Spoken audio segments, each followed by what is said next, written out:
خلوني أوريكم طريقة تعطير الجسم. هذه ما تسووها بنات إلا المناسبات، لأنها من جد رائعة.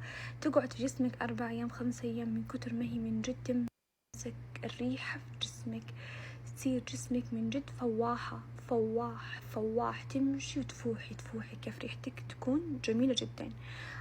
الطريقة بنات سويتها كذا مرة، بس قلت خلينا أعيدها بما إنه أصلا بسويها أنا، قلت خلينا أوريكم إني بسويها.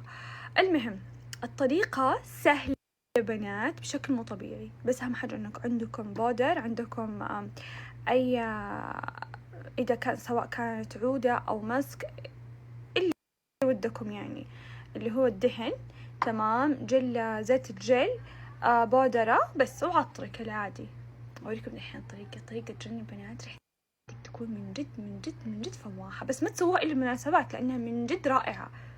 بنات تبوا طريقة تخلي جسمكم ريحته فواحة تمشي والكل يسألك عن الريحة، هذه الطريقة من جد رائعة. أول حاجة تحطوا أي زيت جل الجسم، تمام، تحطوا أي دهن عود أو أي دهن انتو حابينه، تحطوا البودر وتلخبطوهم مع بعض زي ما انتو شايفين، تحطوها كامل جسمكم بنات، كامل جسمكم، وبعدها تتعطروا وتتبخروا، وشوفوا الريحة تقعد 4 أيام 5 أيام في جسمكم، من جد كل شوية أصلا تشمي جسمك، وأي أحد تمشي جنبه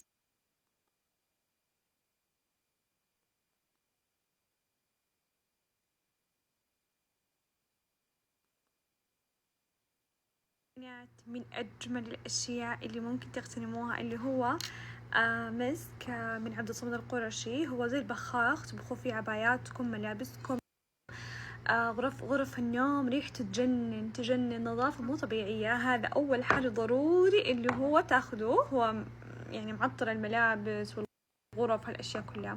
وفي كمان اللي هو معطر الجسم، هو المسك. هذا بنات ريحته مسك يعني بشكل مو طبيعي، البنات يحبوا المسك ضروري ياخذوها. وهنا اللي هو البودرة، دائما وابدا اتكلم عنها واقول لكم بنات تجنن.